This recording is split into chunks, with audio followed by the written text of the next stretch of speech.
Order, please. We'll now begin with the daily routine. The Honourable Member for Cumberland North on a point of order. Mr. Speaker, I rise to apologize for remarks I made in the previous sitting during debate on cannabis legislation. I am sincerely sorry for my remarks and retract them. Thank you, Mr. Speaker.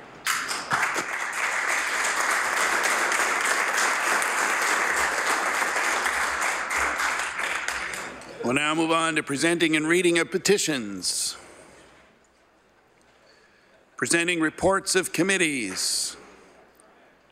Tabling reports, regulations, and other papers. Statements by ministers.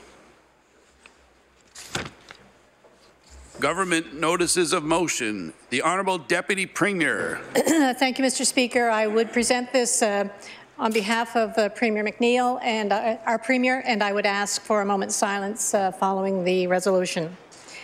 I hereby give notice on a future day I shall move the adoption of the following resolution.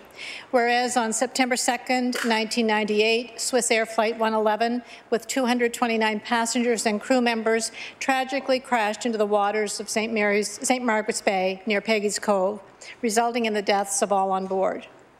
And whereas in the hours and days following the crash, many Nova Scotians, fish harvesters, first responders, volunteers, worked tirelessly to assist the recovery effort and support family members of the victims who travelled to Nova Scotia to mourn their loved ones.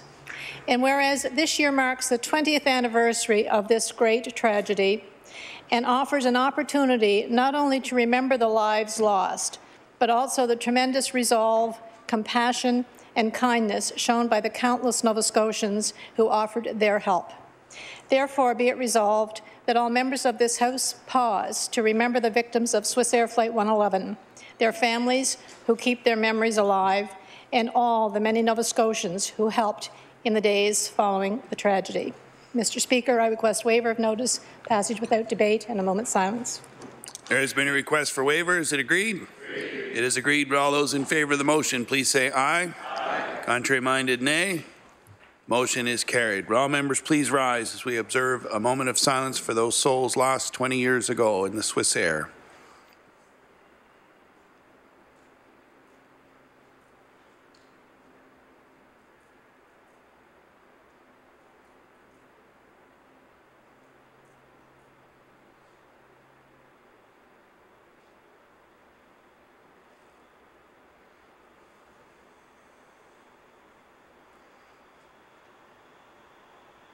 Thank you.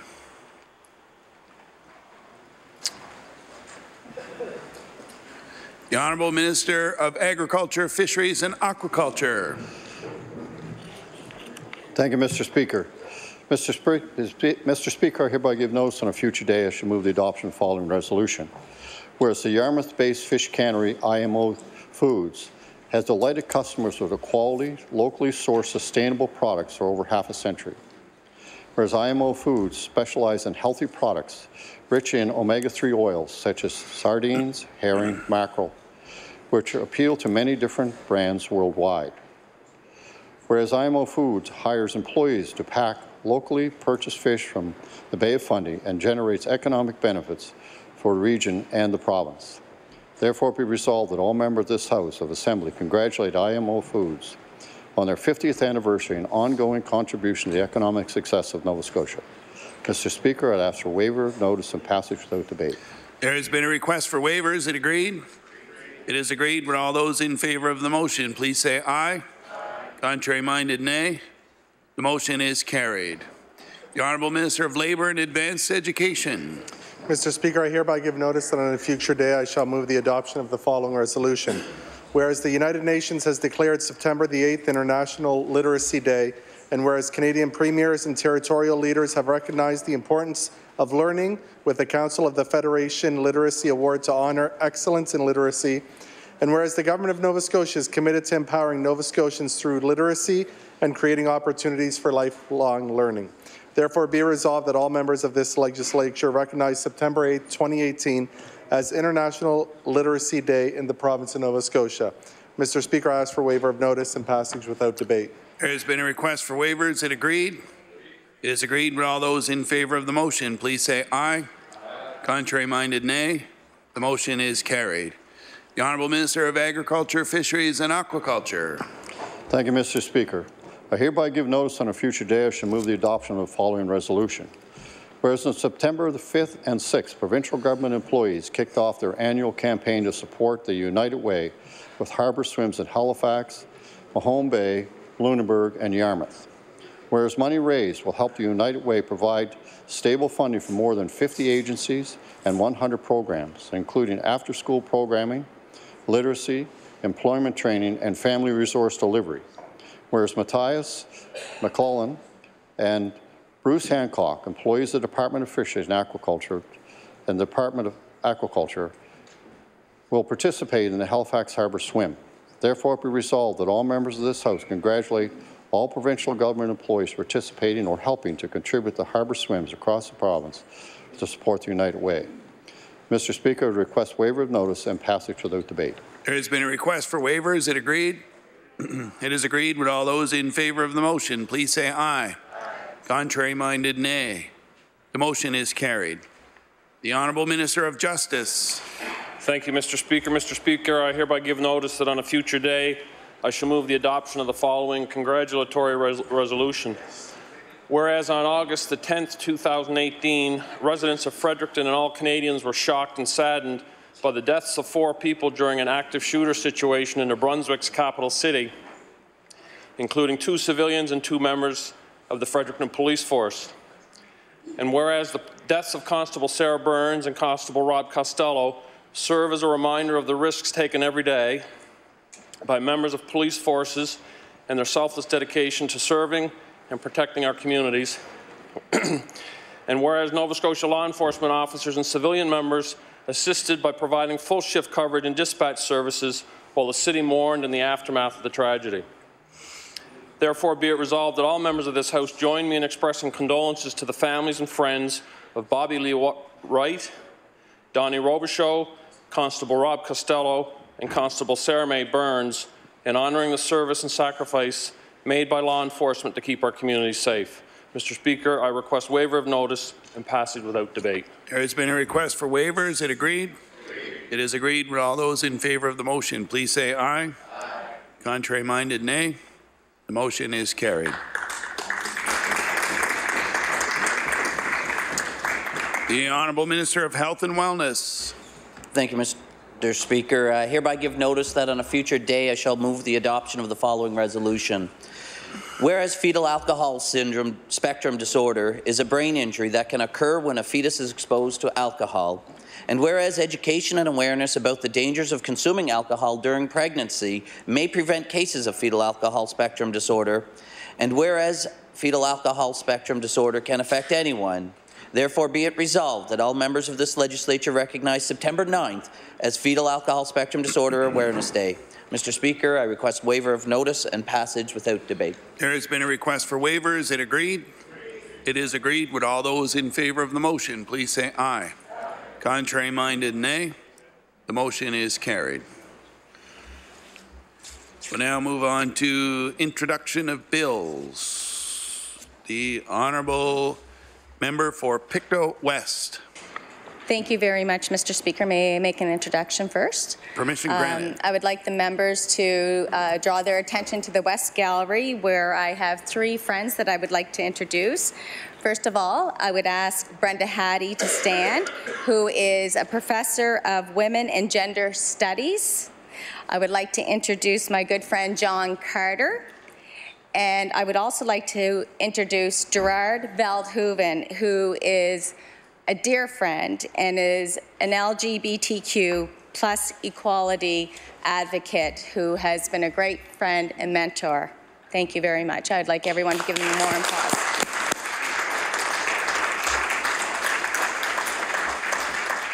The Honourable Member for Pictou West. Thank you very much, Mr. Speaker. I beg leave to introduce a bill, an act to prohibit conversion therapy.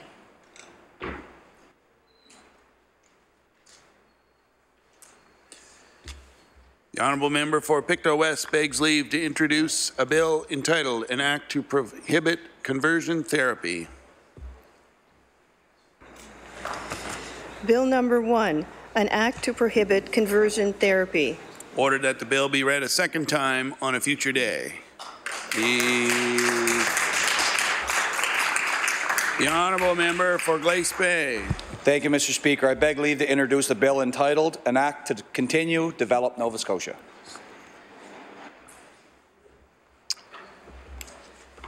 The Honourable Minister of Business begs leave to introduce a bill entitled An Act to Continue Develop Nova Scotia. Bill number 2, an act to continue develop Nova Scotia. Ordered that the bill be read a second time on a future day. The Honourable Member for Dartmouth North. Thank you, Mr. Speaker. I beg leave to introduce a bill entitled An Act Respecting Sexual Orientation and Gender Identity.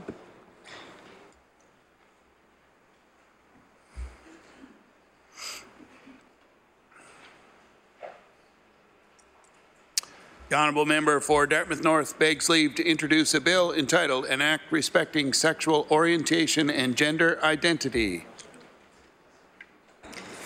Bill number 3, an act respecting sexual orientation and gender identity. Ordered that the bill be read a second time on a future day. The Honourable Government House Leader. Thank you, Mr. Speaker. I beg leave to introduce a bill entitled An Act to Amend Chapter 101 of the Revised Statutes 1989, the Corporations Registration Act. The Honourable Minister of Service, Nova Scotia, begs leave to introduce a bill entitled An Act to Amend Chapter 101 of the Revised Statutes 1989, the Corporations Registration Act. Bill number 4, an act to amend Chapter 101 of the Revised Statutes 1989, the Corporations Registration Act. Ordered that the bill be read a second time on a future day. The Honourable Member for Dartmouth East. Thank you, Mr. Speaker. Mr. Speaker, I beg leave to introduce a bill entitled An Act to Amend Chapter 217 of the Revised Statutes of 1989, the Income Tax Act, to provide a school supplies tax credit for parents. Thank you, Mr. Speaker.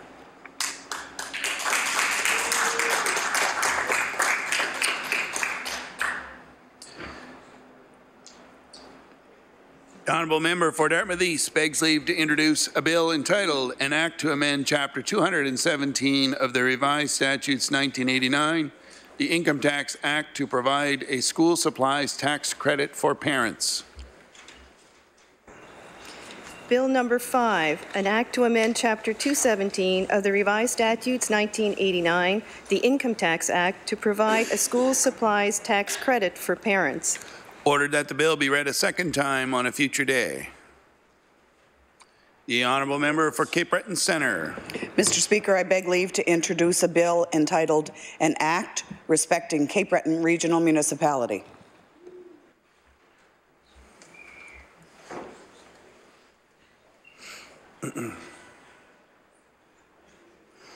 The Honourable Member for Cape Breton Centre begs leave to introduce a bill entitled An Act Respecting Cape Breton Regional Municipality. Bill number 6, an act respecting Cape Breton Regional Municipality. Ordered that the bill be read a second time on a future day.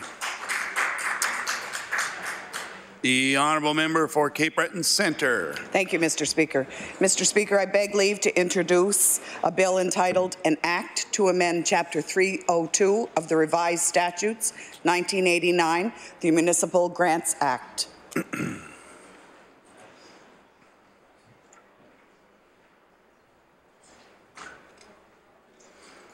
The Honourable Member for Cape Breton Centre begs leave to introduce a bill entitled An Act to Amend Chapter 302 of the Revised Statutes 1989, the Municipal Grants Act.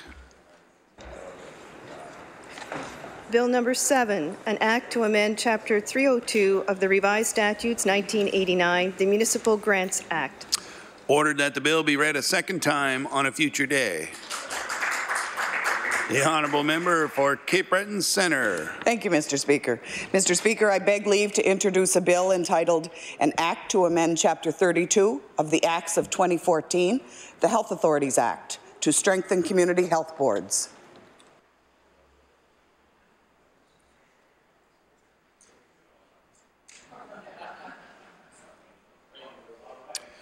The honourable member for Cape Breton Centre begs leave to introduce a bill entitled An Act to Amend Chapter 32 of the Acts of 2014, the Health Authorities Act, to strengthen community health boards.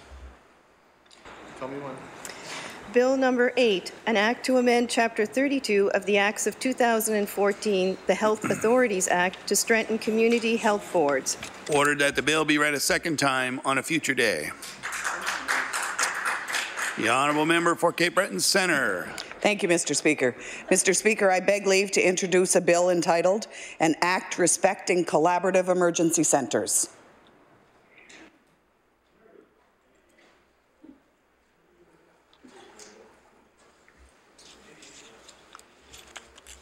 The honourable member for Cape Breton Centre begs leave to introduce a bill entitled An Act Respecting Collaborative Emergency Centres.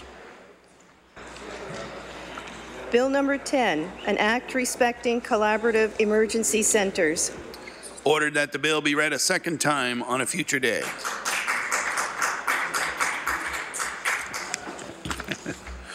We'll now move on to notices of motion. Statements by members. The honourable member for Halifax Armdale. Mr. Speaker, I rise with tremendous pain and sorrow to share with you the unexpected passing of my beloved father, Stephen Wadia Metledge, 9 days ago on August 29th. His good deeds and charitable giving will forever be remembered. My dad's illness was sudden and fast. He did not give any one of us a chance to take care of him as he had cared for us all. My dad immigrated from Daman, Lebanon in 1956. As a hard-working young man with a love of God, family, and a pioneer spirit, he married the love of his life, Huda, and for 54 years they built and raised a strong, confident, and passionate family, rarely leaving each other's sides. He was a visionary, constantly planning his next project.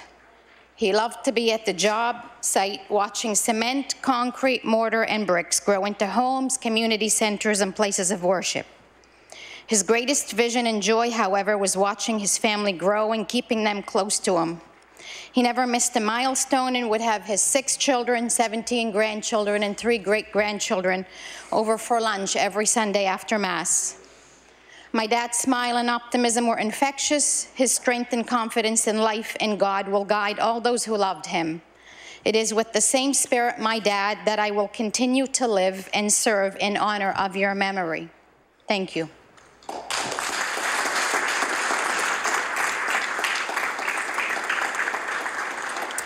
The honourable member for Pictou West. Mr. Speaker, today I stand to recognize the tremendous achievement of the first annual Bauer McIsaac Memorial Golf Tournament. 29 teams with more than 135 participants raised over $15,000 to help build a new outdoor playground at the Starting Blocks Daycare in Pictou, where it will be enjoyed by children for many years to come. This event commemorates the young life of Bauer McIsaac, who tragically passed due to an accident in 2017. Bauer was known to be a gentle soul, very fond of sports and the outdoors, so this charity golf tournament is a fitting way to remember him. Mr. Speaker, I'm very proud of the organizers, participants, and especially the McIsaac family who put so much care into making this a highly successful event. Thank you. The honourable member for Truro, Bible Hill, Millbrook, Salmon River. Thank you, Mr. Speaker. Mr. Speaker, last week we heard an extremely upsetting story coming out of Truro of a young woman who was a victim of sexual assault and handed pamphlets and turned away from the hospital emergency room in the middle of the night when seeking help. But the problem here doesn't end with just a lack of services in rural regions or even at the current crisis in healthcare. It's true that we need a sane program in Truro, not unlike many other rural areas in the province. And it's true that there is a major shortage of doctors and emergency room hours are unpredictable at the best of times. But the problem is much deeper. It's rooted in a discriminatory culture that the minister and the NSHA need to address. That a young sexual assault victim was re-traumatized while seeking help is entirely unacceptable. So I hope that the minister and this government takes a much deeper look at what happened and what is really happening in our system and make the changes necessary and give us a sane program in Truro, please. Thank you. The honourable member for Chester St. Margaret's. Mr. Speaker, each year the community of Blandford holds a memorial service to mark the Swissair 111 tragedy. This year the service marked the 20th anniversary of the event and was held at the Bayswater Swissair Memorial Site on the Aspatagan Peninsula. On Sunday, September 2nd, we gathered to remember those who died and the loved ones they left behind. We also honoured and thanked the first responders and the many community members who took part in the recovery operation. We remembered the individuals and organizations who so selflessly supported the grieving families as well as the recovery workers during their difficult tasks. Participants were welcomed to the memorial service by Mi'kmaq singer and drummer Kathy Martin, CM. The Reverend Louis Quinnell of the Anglican Parish of Blandford led the memorial service. Many people participated in readings and the laying of flowers, including various faith leaders, members of the Emergency Health Services, RCMP, Halifax Ground Search and Rescue Team, community members, and Swissair 111 family members. The reception held at the Blandford Community Hall following the memorial service recognized the many actions and was led by Marilyn Publicover, the municipal councillor at the time. Mr. Speaker, I ask the members of the House of Assembly to join me in thanking Reverend Quinnell and members of the communities on the Aspatagan Peninsula. Thank you.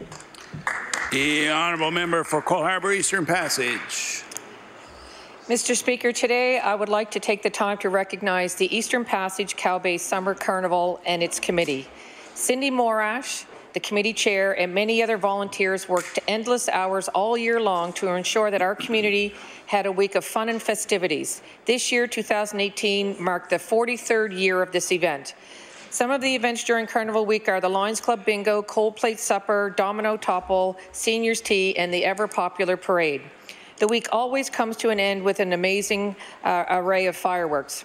None of these events could take place without the gracious sponsors in our community and lots of year-long fundraising. Mr. Speaker, it is a real pleasure to thank all of the organizers and volunteers for all of the hard work that they undertake to produce another successful Carnival Week. I ask all the members of the legislature to join me in thanking the Eastern Passage Cow-Bay Carnival Committee. Thank you. The honourable member for Halifax Needham. Mr. Speaker, I want to stand in this House and acknowledge a significant loss for Halifax Needham and indeed Nova Scotia. Ngozi Oti passed away on August 24th. Many members of this chamber knew her, particularly through her work to found the African Community Investment Co-op, which in its business incubator space on Herring Cove Road supported countless newcomers to develop their skills and entrepreneurial ideas. I was lucky to count Ngozi as a friend. She became a Canadian citizen in August of 2016, and we met at an advance poll near Mulgrave Park, where she lived, to vote together in my by-election, a memory I'll cherish. I wish to convey to her family, both her 6 children and husband here in Halifax and her parents and siblings in Nigeria, our condolences. Ngozi was an example of selfless leadership and service, and she will long be missed. Thank you, Mr. Speaker. The honourable member for Yarmouth. Thank you very much, Mr. Speaker. Yarmouth County's Vic Mullen was recently awarded the Lifetime Achievement Award at this year's Coleshed Music Festival in Yarmouth. From beautiful Port Maitland in Yarmouth County, Vic has become a legend in country, bluegrass, and old-time music throughout the country and internationally as well. His musical accomplishments include nearly 8 years of appearances on Don Messer's Jubilee, being a band leader on a network television show and co-hosting Country Roads, a CBC radio network show. I ask this House of Assembly to join me in congratulating Vic Mullen on his Lifetime Achievement Award, recognizing his impressive and enduring musical contributions, and thanking him for sharing his gifts with our community and the world, knowing he has enriched the lives of many. The honourable member for Pictou Centre. Thank you, Mr. Speaker. Mr. Speaker, today I would like to recognize a former Northumberland Regional High School student, Scott McIntosh of Stellarton, who reached a high point in his career as a piper. Scott is a member of the Nova Scotia Highlanders and trained this past summer with his ceremonial guard in Ottawa, working 3 months with the Pipes and Drums Division. McIntosh has played with the Royal Nova Scotia International Tattoo Pipes and Drums from 2012 to 2017. Scott started piping at the age of 7 and quickly became a natural, performing at many events throughout the province. Scott's mother and grandfather from Cape Breton are also pipers. Congratulations to Scott for his stellar career and the pleasure he's provided to thousands of people that had the opportunity to hear him piping. Thank you, Mr. Speaker. The honourable member for Dartmouth North. Mr. Speaker, September is a wonderful and busy month for art and culture in Nova Scotia, and I look forward to celebrating what I can here in the People's House. This year's Atlantic Fringe Festival in Halifax is graced by a plethora of talent from Dartmouth North. Tea Time Creations' Gina is Dead is performed and created by a collective that includes Dartmouth North residents Katie Dorian and Elsa Galbraith. The comedic spoof Herbie Dragons features original music by Dartmouth North artist Andrew Chandler, and Dartmouth North actor Lee J. Campbell shines in the one-man show Shylock. I'd like to congratulate all the artists in this year's Atlantic Fringe Festival. The Fringe Festival is a key part of Nova Scotia's theatre culture, giving artists from all over the opportunity to share and explore new work in a host of different and inspired venues. The festival wraps up this Sunday, and I'd like to acknowledge the work of the organizers, the contributions of the artists, and the participation of theatregoers who keep this festival alive. And I encourage all members here to take in a show or two before the festival ends. Thank you. The honourable member for Lunenburg West. Thank you, Mr. Speaker. Mr. Speaker, members of Hebville Academy's Help Squad were honoured by Lieutenant Governor of Nova Scotia, the Honourable Arthur J. LeBlanc, on May the 9th at Spatz Theatre in Halifax. Members of this long-running program are chosen from students from grades 4 and 5. They're trained in mediation and conflict resolution and work diligently to help students at their school resolve disputes peacefully while on the playground, creating a safer and more inclusive school through kindness and respect. The 25-member group is led by guidance counsellor Katrina Stringer, and according to Ms. Stringer, they get out there every day and help students who might be having some disputes and challenges, and they just help move through the solution process. Congratulations to Ms. Stringer and the Hebville Academy Help Squad for making a difference in the anti-bullying movement and for receiving the prestigious Lieutenant Governor Award. Thank you, Mr. Speaker. The honourable member for Dartmouth East. Thank you, Mr. Speaker. Mr. Speaker, September 8th is International Literacy Day. The United Nations declared this day in 1966, but illiteracy continues to be an issue. The onus, Mr. Speaker, is on all of us to show compassion and to establish systems that create positive learning experiences and allow all learners to find their full potential. On this International Literacy Day, special recognition goes to the Dartmouth Learning Network, who has created a great environment for adult learners. The responsibility is with all of us, that young people achieve literacy and numeracy, and that all adults who lack these skills are given the opportunity to achieve them. Thank you, Mr. Speaker. Honourable member for Cape Breton Centre. Mr. Speaker, I rise today to recognize the work of a group of hard-working advocates in Cape Breton called the Nova Scotians for Equalization and Fairness. One of the founding members of this group, Father Albert Maroon, has been steadfast in his campaign to ensure Cape Breton is a viable community that will continue to prosper and grow. Cape Breton faces an unprecedented fiscal imbalance with the rest of Nova Scotia. There is an urgent need to address this imbalance to ensure the CBRM can meet the needs of its residents. The NDP caucus is on the record for calling for an immediate stimulus plan to support economic development in Cape Breton.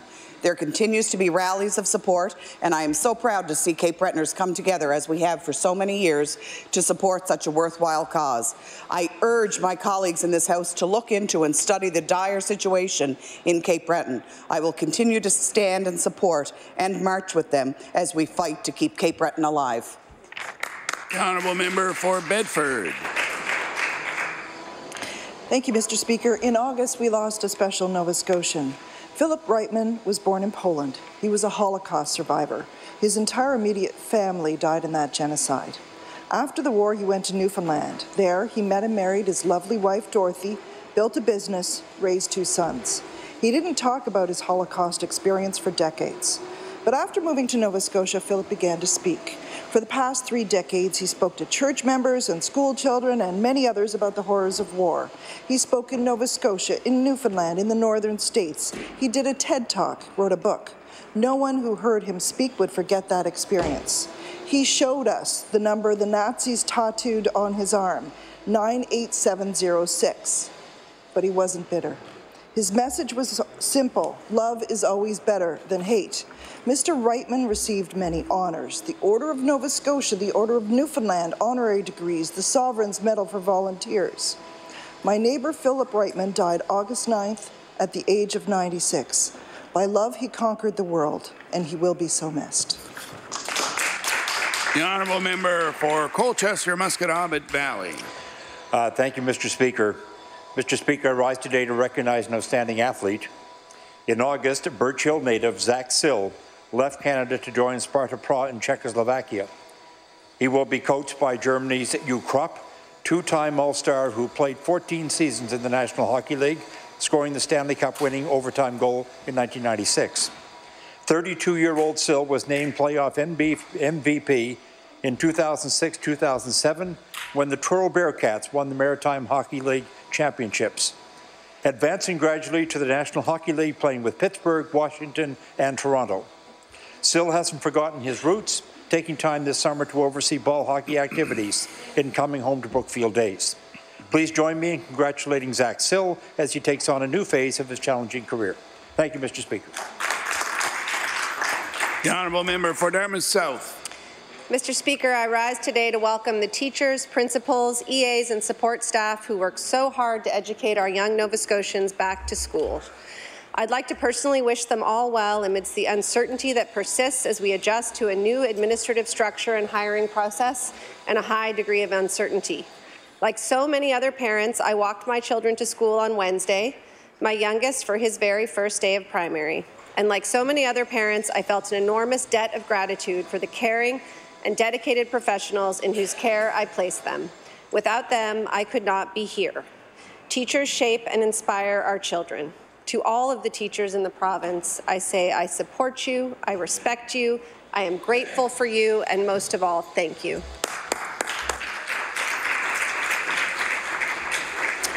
The honourable member for Kings West. Thank you, Mr. Speaker. I rise today to congratulate John DeCoste on his induction into the Berwick Sports Hall of Fame. John grew up in Pictou area before attending Acadia University, where his tremendous involvement in the sports community began.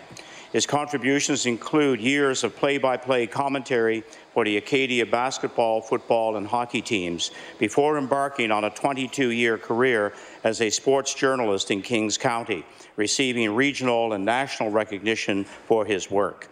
As the MLA for Kings West, I offer my sincere congratulations to John DeCoste on his induction into the Berwick Sports Hall of Fame and thank him for his many years of service and dedication to the sports community in Nova Scotia. Thank you, Mr. Speaker. The honourable member for Sackville-Beaverbank. Yes, thank you very much, Mr. Speaker. And after a full summer of recharging their batteries, September 5th, of course, was the first day for students in the Halifax Regional Educational Centre.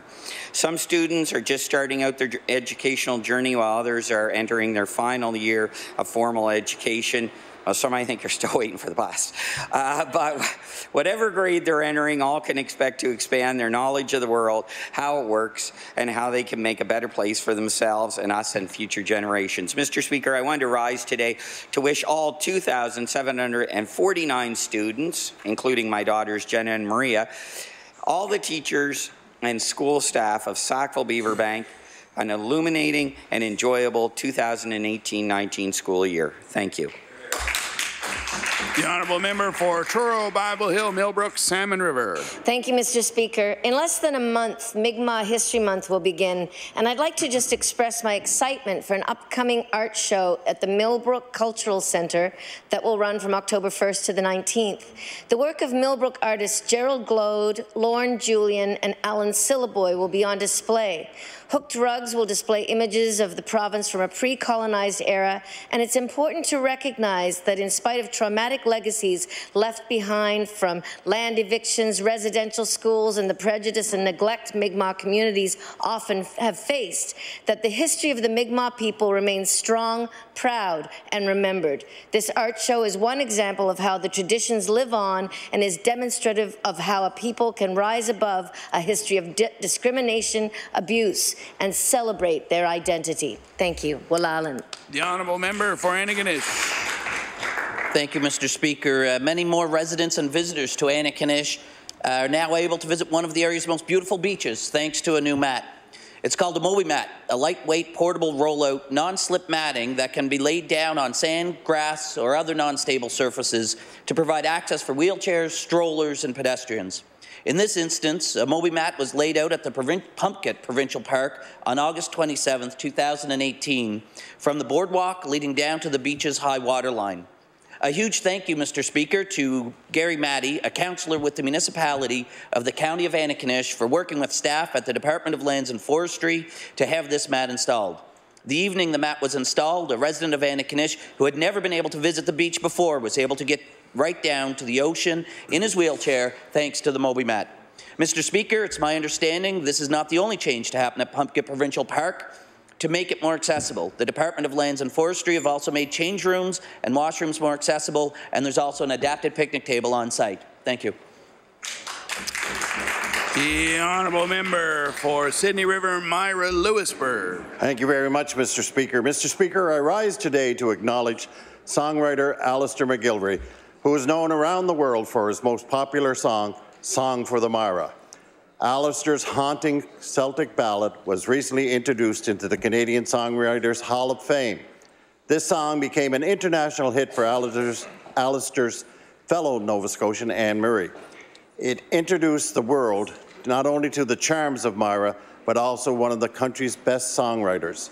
Since then, Song for the Myra has been recorded at least 300 times by some of the top recording artists. To this day, even with a 30-song catalog in circulation, Song for the Myra remains his most popular work. In fact, Billboard magazine has recognized Song for the Myra as a folk classic. It is a true pleasure to congratulate Alistair McGilvery as his beautiful Cape Breton anthem is introduced into the Canadian Songwriters Hall of Fame. Thank you, Mr. Speaker. I run out of time, only I was going to give you a rendition, but... Later on. The honourable member for Cape Breton Centre. Mr. Speaker, today I rise to recognize two young girls, age 11, Amy Darling and Taylor Hurley, grade 5 at Greenfield Elementary, who placed first in their Heritage Fair doing a project called New Waterford Consolidated Hospital. Some of their facts included New Waterford Hospital was built in 1913 when a double company house on 10th Street was converted into a hospital. During the war, there was even more need for a larger hospital. This was because of the mine explosion, smallpox outbreak, and 2 influenza epidemics. This is when the New Waterford General Hospital was started. Building the New Waterford Hospital began in 1961 and was completed in 1963. Community funding and taxpayers' contributions helped pay for this hospital. The New Waterford Hospital still operates today, for now. Sadly, these two young girls realize the importance of our hospital, but unfortunately, this government does not. The honourable member for Preston Dartmouth. Thank you, Mr. Speaker. I would like to recognize Shiloh Community Church of Dartmouth, a diverse community of Christians, believers who proclaim the gospel, nurture disciples, and serve the people. The congregation is holding their 10th anniversary banquet in Dartmouth East Community Centre on September 8th this year to praise God for all the work He has done through the ministry of the church. Pastor Morris Mo Diggs, formerly of East Preston, is now And now from the Healing Place Church in Maryland, USA, is a dynamic speaker, and Coyote Beals of North Preston is a guest soloist. I applaud and congratulate the Silo Community Church on their many significant achievements and wish them continued success in the future. The honourable member for Queens Shelburne. Thank you, Mr. Speaker. Mr. Speaker, I rise today to congratulate Suzanne Greer, who retired on July 3rd, 2018 after 34 years of service as a library clerk at the McKay Memorial Library in Shelburne, part of the Western Counties Regional Library Service. I am sure the library patrons are very grateful for her dedicated service over the years and will miss seeing her smiling face across the service desk. I am pleased to congratulate Suzanne for a job well done and to wish her a long, healthy, and happy retirement. Thank you, Mr. Speaker. The honourable member for Dartmouth South. Mr. Speaker, I rise today to congratulate the restorative justice workers at the Community Justice Society on their successful battle for fair recognition and compensation. Nova Scotia's recent expansion of its restorative justice program to include adults is laudable, but it more than doubled workloads with no pay increase, leading to a 100% staff turnover rate. At less than $15 an hour, professionals couldn't afford to stay in these positions. The expansion of our restorative justice program without proper resources served no one. Thanks to the dedication of these workers and the commitment from government, they can now look forward to staying in a rewarding position with a living wage and changing lives in the process. I look forward to Nova Scotia continuing to be a leader in the restorative justice process. The honourable member for Clare Digby. Thank you, Mr. Speaker. I rise today to recognize the people who organized this year's Scallop Days in Digby. Scallop Days is always a special time to visit the Digby area and attracts people from far and near. The festival, which celebrates the scallop industry and the people who go to sea to harvest them, is the longest-running festival in Digby. Between the opening activity of the Seaside Ramble or the Shoreline Tour at Point Prim, or the fireworks finale, there are 4 jam-packed days of activities, including the very popular scallop shucking competition. This year, Tyler Garland won the shucking of 100 scallops in less than 6 minutes. It is nice to wander around before the Grand Parade and maybe meet a pirate, sink a golf ball in a hole in the platform in the harbour, or enjoy some scallops. I didn't make the shot this year, but I did enjoy the parade with my mother, this year's Grand Marshal, leading the way. The organizers did a great job and the weather cooperated to make it a wonderful 4 days in Digby, and I thank the organizers very much. The honourable member for Northside Westmount. Thank you, Mr. Speaker. Mr. Speaker, I rise today to salute the spirit of Kristen Morrison, a North Sydney mother of 2 who studied in North Sydney and completed her provincial qualifications as a fully licensed hairdresser, aesthetics and nail service. Kristen opened Bartown Beauty in North Sydney and wanted to name her business to reflect her community. I'd like to take this opportunity to welcome Kristen to the business community of North Sydney and wish her all the success. Thank you, Mr. Speaker. The honourable member for Colchester North. Thank you, Mr. Speaker. Mr. Speaker, a summer job at the Shelburne Youth Centre taught Alan Kennedy how smart, capable and caring kids are if they are shown respect. When he was ready to begin teaching in 1974, he accepted a position at Cobequid Education Centre in Truro, later Truro Junior High, and then principal at Redcliffe Middle School. With over 30 teachers and 425 students in grades 5 to 7, Alan initiated explorations where children learn while fulfilling social, physical, and emotional needs. And he also set up Teaming for Teachers. He stresses that his work with teachers were teachers who worked with him, not for him. Watching kids learn and grow into successful young adults was the highlight of his career. This is also Alan's 10th year volunteering in a Guatemala outreach program. His greatest pleasure is knowing he's played a part in helping the people who help themselves. I ask that members of the House of Assembly join me in congratulating Alan on his retirement after 44 years as a dedicated educator. The honourable member for Cumberland North. Thank you, Mr. Speaker. I'd like to recognize Mr. Mike Stack, President of Archway Insurance in Amherst. This summer, they received national recognition for their growth and success. Archway is an Amherst-based insurance company that employs many local staff. Mr. Speaker, I'd like to congratulate Mr. Mike Stack, his manager, Mr. Bill Monroe, and all of their staff for their fine work and congratulate them on receiving this national award. Thank you, Mr. Speaker. The honourable member for Guysborough Eastern Shore, Tracadie. Mr. Speaker, Dylan Logan of Sober Island near Sheet Harbour is a remarkable young man and deserves recognition for his dedicated years served in the Army Cadets. He called my office requesting as many NS pins as possible, as he was embarking on a once-in-a-lifetime trip to Europe, and he wanted to make sure his many new friends would know where he was from. Dylan was one of only 30 Army Cadets across Canada to be selected to visit the Netherlands, Belgium, and France on a special mission. Dylan is to research a Canadian soldier that paid the ultimate sacrifice and never returned home, and then trace the footsteps of that soldier to the battlegrounds and then to his or her final resting place. Mr. Speaker, Dylan was chosen for his strong volunteerism and his avid participation in cadet activities, including parachuting 6 times on cadet trips to Ottawa. I want to congratulate him on his well-earned achievement, and I commend him for representing our province and our country in such a noble and memorable way. Thank you, Mr. Speaker. The honourable member for Cumberland South. Thank you, Mr. Speaker. Mr. Speaker, I rise today to commend 11-year-old Keegan Cowenberg from Oxford. Keegan was on his way home from a local swimming hole, which we now have a sinkhole, when he saw smoke and flames bellowing from underneath a veranda at a house nearby. Keegan noted that the civic address and ran straight home, calling 911 and returning to that civic address, banging on the windows to wake the man who lived inside. Keegan was given reward money at that day, which he returned and bought a new lilac bush for their house, which was burnt in the fire. Mr. Speaker, I congratulate Keegan Cowenberg on his quick thinking and calm action. He and his little brother, who I now call Little Chief, have recognized him as an honorary captain of the Oxford Fire Department. Thank you, Mr. Speaker.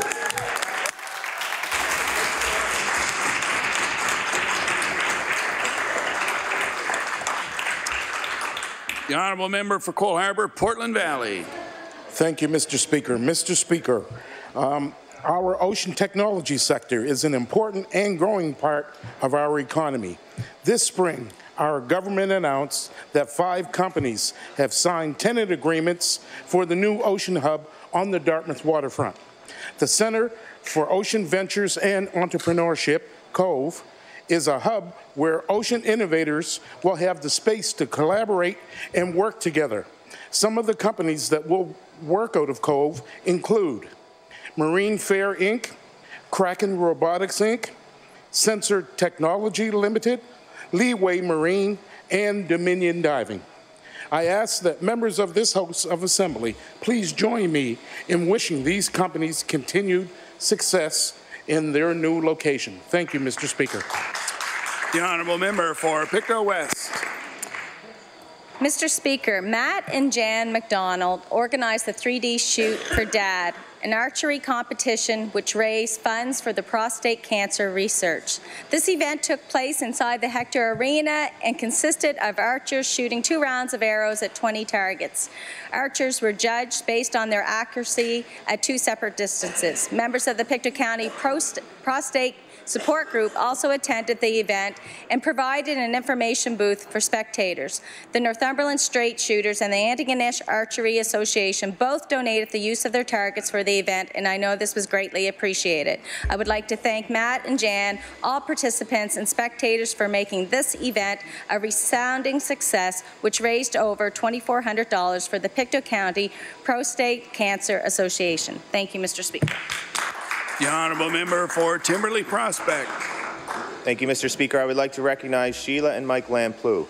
On September 2nd, 1998, off the waters of St. Margaret's Bay, Swissair Flight 111 from New York City to Geneva, Switzerland, crashed off the waters of St. Margaret's Bay. No one survived. Sheila, a local musician and deeply touched by the tragic event, wrote a song about the crash and played it during the annual blessing of the boat ceremony in Terrence Bay. Mike and Sheila also provided the sound system and technical support at the Blessing of the Boats event so that participants on both land and sea could participate in the ceremony. I ask members to join me in thanking Sheila and Mike for contributions to supporting this special commemoration. Thank you, Mr. Speaker. The honourable member for Cole Harbour Eastern Passage. Mr. Speaker, I would like to take this time to thank all of the firefighters who battled and are still battling the wildfires in British Columbia. A special thank you goes to the 21 Nova Scotian firefighters who left to help the British Columbia firefighters on August 20th as a response to the BC government calling a province-wide state of emergency after more than 435,000 hectares had already burned. I was in British Columbia just before that time to visit my son and his wife, as well as many cousins, so I was grateful for their service. The crews were deployed across the province to fight all of these wildfires, and the Nova Scotia wildfire team was able to return in a few short weeks. I am grateful that they were all able to have a safe return, and I pray for a speedy end to the wildfires out in British Columbia. We cannot thank these firefighters enough for their courage and selfless acts of kindness in helping others in need. I ask all members of the House to join me in thanking all of the firefighters who went out west, as well as all of the Nova Scotia firefighters in our province. Thank you. The honourable member for Dartmouth North. Mr. Speaker, as students head back to school this week, I want to take a moment to acknowledge some awesome teachers at Harbourview Elementary in Dartmouth North who continued to support their students throughout the summer. Diane Lloyd and Natasha Bootlayer organized a bedtime stories series where each Wednesday neighbourhood families gathered at the garden at the school to share a bedtime snack and to hear a bedtime story or two. Kids could enter draws to win books and other prizes and look through the bins of books to take some books home and bring them back the next week. I was honoured to be the guest reader one of the nights this summer, regaling the kids with the story of the adventures of Pete the kitty, not cat. This incredible series, which celebrates community and encourages literacy and children's love of reading, was the result of the dedication of Mrs. Lloyd and Mrs. Bootlayer and speaks once again to the love and care the teachers of this province have for their students. I want to thank all educators and support staff in our schools as we begin a new school year and wish everyone a great year. Thank you. The honourable member for Fairview, Clayton Park. Mr. Speaker, I rise today to recognize Daphne Daisy During of the African Diaspora Association of the Maritimes for being recognized at the Mainland North Volunteer Awards this year. The Mainland North Volunteer Awards celebrated their 15th anniversary this past May. Each year, the group recognizes several community leaders who generously give back their time and talents. The African Diaspora Association of the Maritimes is an organization dedicated to providing citizens of African descent within the Maritimes equal, safe opportunities within their communities. The association allows citizens to become engaged through various social events throughout the year, as well as directing them to resources that help to better their community. Daphne is a pivotal member of the association and thus was naturally recognized for her dedication at the awards ceremony. She has provided the African Canadian community of Halifax and beyond with various opportunity and resources that do not go unnoticed. Mr. Speaker, I ask that the members of this House of Assembly join me in recognizing Daphne Daisy During of the African Diaspora Association of the Maritimes for her generous contributions to our city and province. Thank you. The honourable member for Pictou Centre. Mr. Speaker, congratulations to the Carmichael House in New Glasgow for another outstanding summer season. There's a tremendous amount of history pertaining to New Glasgow and surrounding Pictou County located at this historical facility on Temperance Street. The curator for the summer of 2018 was James Lees. An exhibition of 3 artists with a rich legacy in Pictou County were featured in 2018. John A. Wilson, a prolific sculptor, is responsible for the 2 majestic lines outside the facility, the Hector Memorial in Pictou, and numerous Civil War monuments in the United States. James Alexander Watson was the sculptor that created the Trenton War Memorial, and J. Frederick McCullough's private paintings were on display at the museum. This is definitely a destination located in a rural setting that has been very inspiring for numerous visitors. Thank you, Mr. Speaker.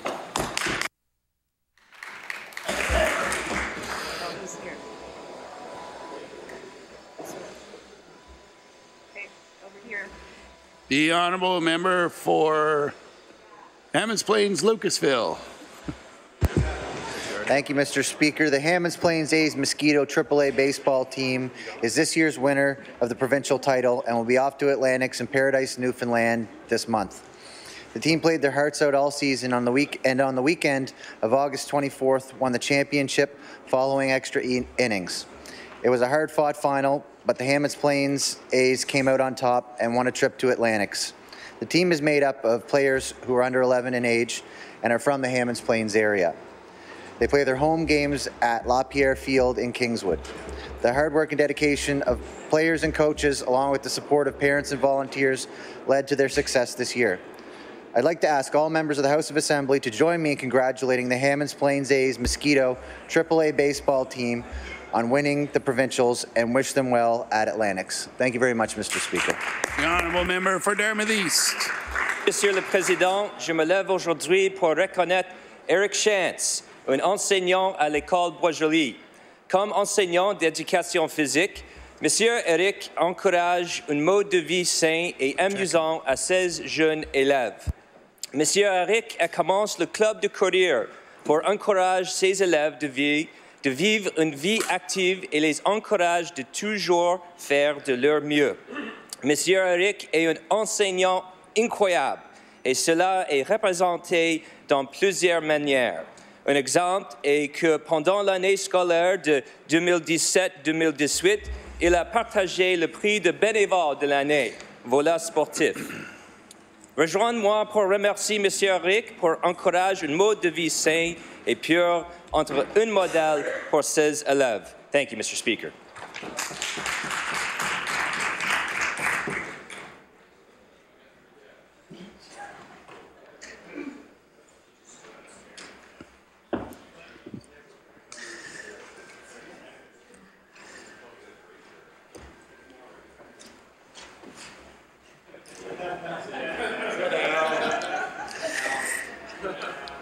Thank you very much for those member statements. We'll now move on to oral questions put by members to ministers. The Honourable Leader of the Official Opposition. Thank you, Mr. Speaker. My question's for the Premier. On August 29th, we learned about a young woman from Truro who was the victim of an alleged sexual assault. This young woman, in need of care and support, went to the Colchester East Hants Health Care Centre, where she should have been safe, where she should have been cared for. Instead, this young woman, with tears streaming down her cheeks, was turned out into the street with 2 pamphlets representing the sum total of support she received from the healthcare system.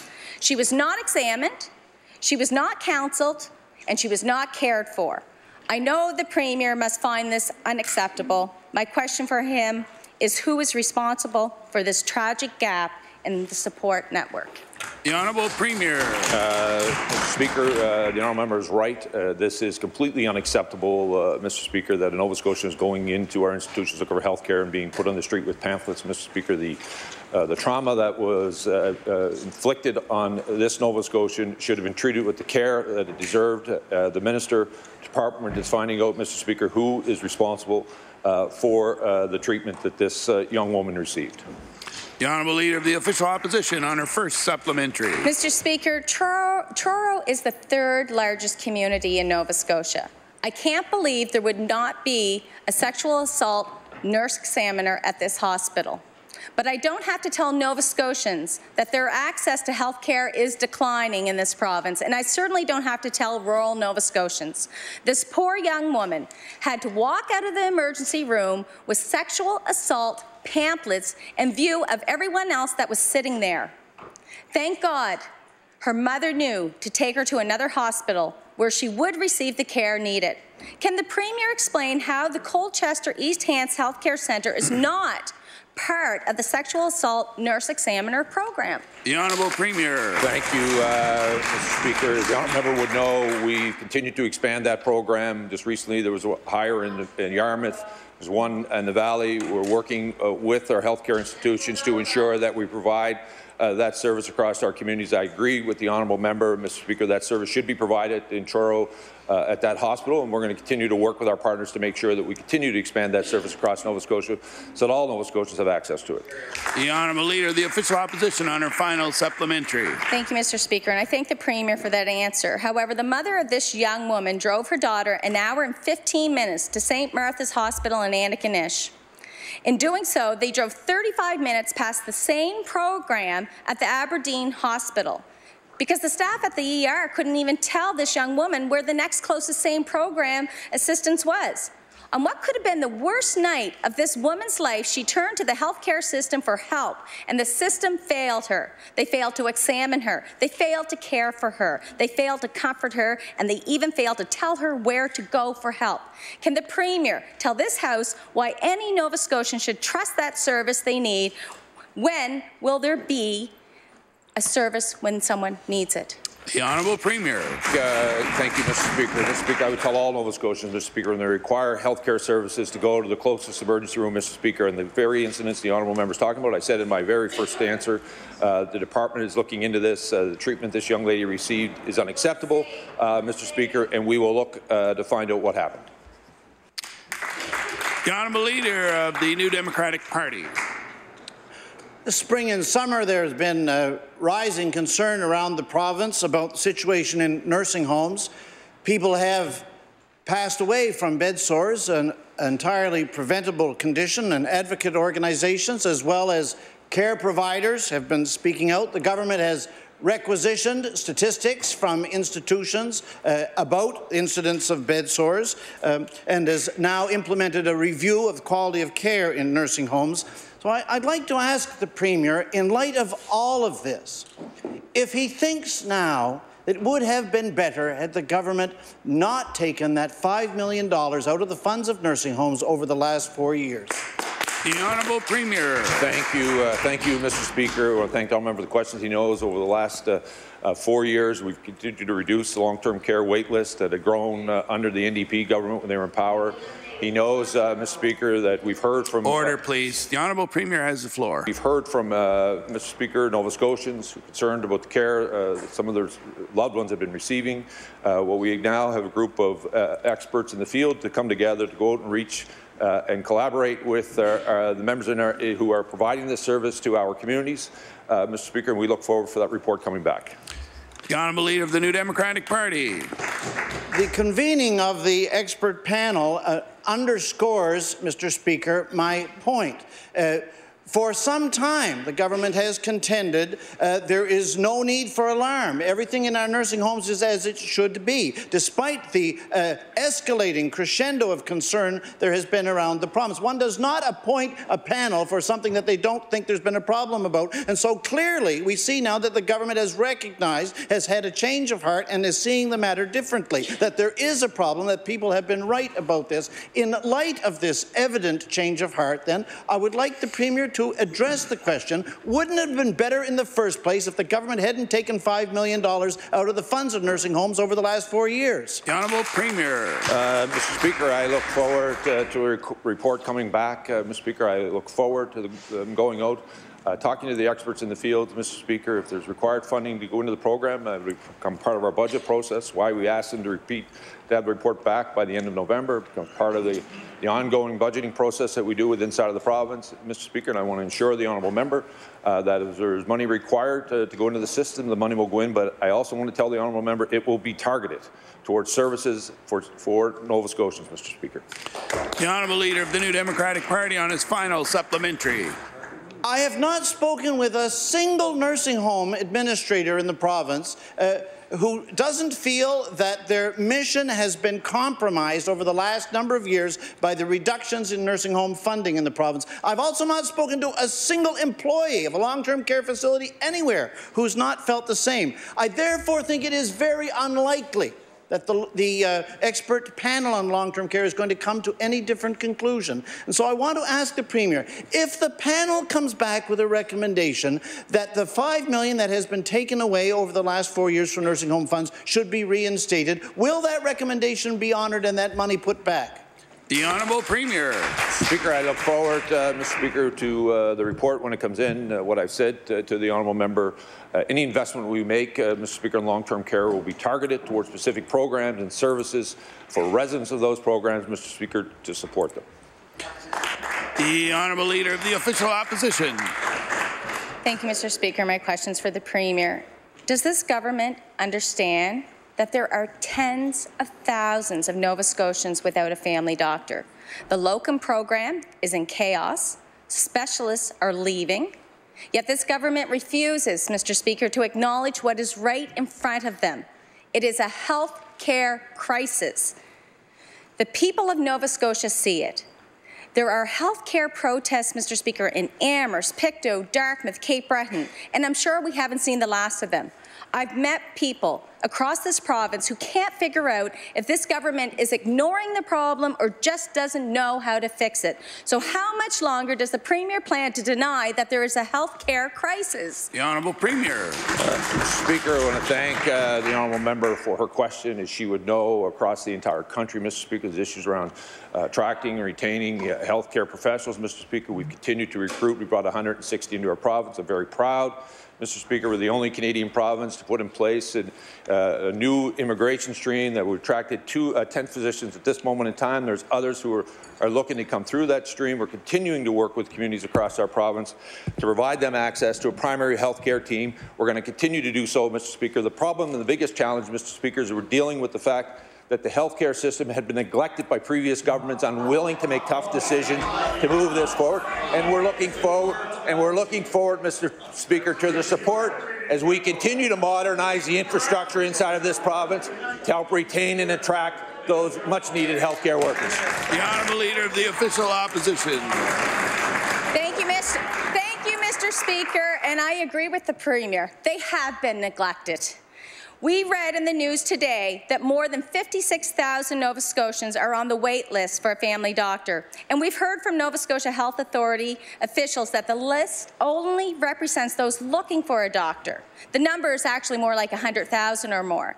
That list grew by more than 1,700 net new patients looking for a family doctor in the month of August. That same month, there were more than 3,100 hours of ER closures across this province, and the province doesn't even have a lead doctor recruiter anymore.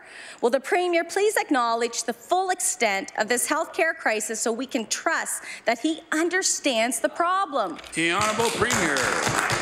Mr. Speaker, I want to again thank the honourable member for the question. I want to thank, Mr. Speaker, our partners are working hard to ensure that we continue to attract healthcare providers across the province.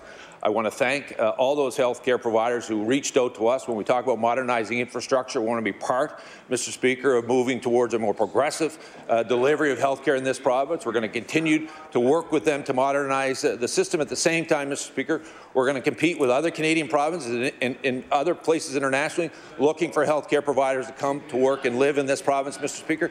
And we're going to continue to tell them why it's positive to work here, Mr. Speaker. Order, We've please. modernized. Order, please. The Honourable Premier has the floor. Speaker, we're going to continue to go out and promote and tell them that we're modernizing the infrastructure in this place. They can work. We're putting them in collaborative care centres, Mr. Speaker, and they can work in communities from one end of this province to the other, Mr. Speaker, that are welcoming and want them there, Mr. Speaker, and they have a government that wants them to come to this province. No matter how negative the opposition can be about this system, it is a positive system for Nova Scotia. The Honourable Member for Cape Breton Centre. Mr. Speaker, my question is for the Minister of Health and Wellness. Several times over the course of the past year, I have asked the Minister about the status of New Waterford Consolidated Hospital. Each and every time I asked if residents should expect their hospital to be closed, the Minister would not give me a direct answer. Mr. Speaker, can the Minister please tell the House exactly when he made the decision to close New Waterford and Northside hospitals? The Honourable Minister of Health. Thank you, Mr. Speaker. I can confirm to the member opposite that each and every time the question was posed to me, and I responded that there had been no decisions as to the future direction of those sites. Was factual that those... Order, please. Order, please. The Honourable Minister of Health. That those were accurate and fully complete responses to the questions that were posed, Mr. Speaker. The Honourable Member for Cape Breton Centre. Thank you, Mr. Speaker. Mr. Speaker, on June 25th, the Premier and the Minister of Health turned up in Sydney to announce their plans to close the New Waterford and Northside hospitals. Community members, doctors and nurses were informed of the announcement 12 hours in advance and were given no opportunity to provide feedback or voice concerns. And doctors have said this on live CBC radio interviews. They had not been consulted. Mr. Speaker, I'd like to ask the Minister, should other Nova Scotians expect the same standard of consultation when their hospitals are on the chopping block? The Honourable Minister of Health. Thank you, Mr. Speaker. As the member would know, that there were clinicians that were involved in providing input and feedback into the decision that we've made. Order, please. I'd just like to remind all members that we have already quickly exceeded my tolerance for the lack of respect for this chair. So if I have to speak order again, we'll begin to reduce the numbers in the chamber. The Honourable Minister of Health. Thank you, Mr. Speaker. So, as I said when we made the announcement, we also made it very clear, Mr. Speaker, that more detailed consultations and engagement as the functional planning, that is the detailed planning, Mr. Speaker, as to the restructuring of the services within those communities affected in the Cape Breton Regional Municipality part of the province. Thank you. The Honourable Member for Northside Westmount.